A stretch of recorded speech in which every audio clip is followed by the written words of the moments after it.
Hi guys, so konnichiwa. So today is another Japanese lesson.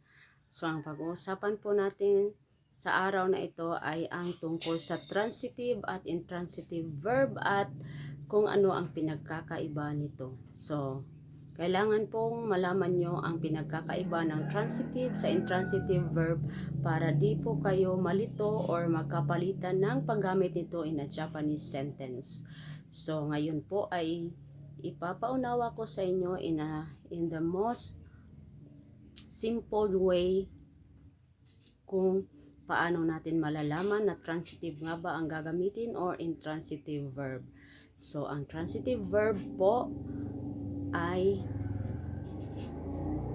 ginagamit po ito kapag ang subject ay may gagawin na action sa direct object.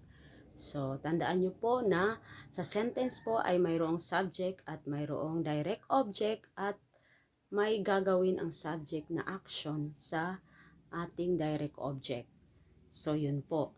So, magbibigay ako ng halimbawa. So, ana sanga dowa o akimasu. So, sa sentence po na ito, ang subject po natin ay si Ana. At ang direct object naman natin dito ay ang doa or door in English. So, yan. Pasok na po yan sa category or sa definition ng transitive na dapat ay may subject at may direct object. At kasunod po nito ay ang particle na gagamitin kung may direct object at ang kasunod ay transitive verb ay ang particle na o. Kaya, ana sanga dowa o akimas.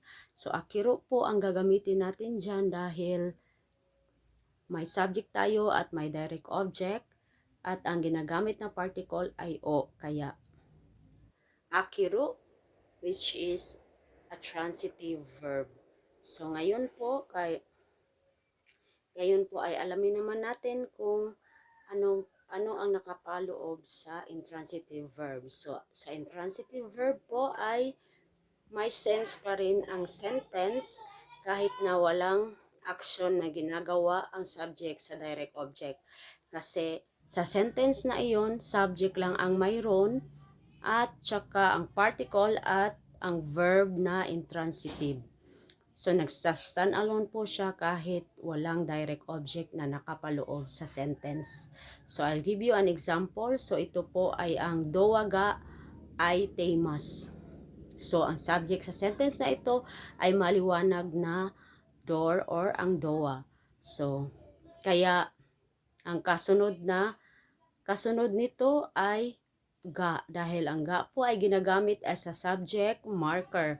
So kaya ga po ang particle na gagamitin natin dito. Kaya dowa ga ay teimas.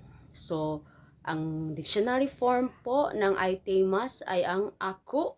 Ako is the intransitive form of akeru. So kaya ako po ang ginagamit natin dito dahil subject lang ang mayroon at ga na particle ang ginagamit as a subject marker at kasunod nito ay ang intransitive verb na ako.